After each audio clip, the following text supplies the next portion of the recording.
A strong magnitude 5.5 earthquake occurred in the North Pacific Ocean 187 kilometers, 116 miles from Mexico in the late afternoon of Tuesday, May 27, 2025 at 6:30 p.m. local time, GMT-7.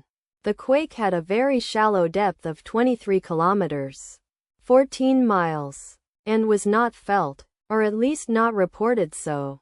First to report, GFZ after 9 minutes. The earthquake occurred 4 hours after a magnitude 5.8 earthquake had hit on Tuesday, May 27, 2025, at 2:59 p.m. GMT-7 local time, in 8 kilometers, 5 miles, distance to the south. Data source from Volcano Discovery. Did you feel it? Let us pray. May God protect everyone. Amen.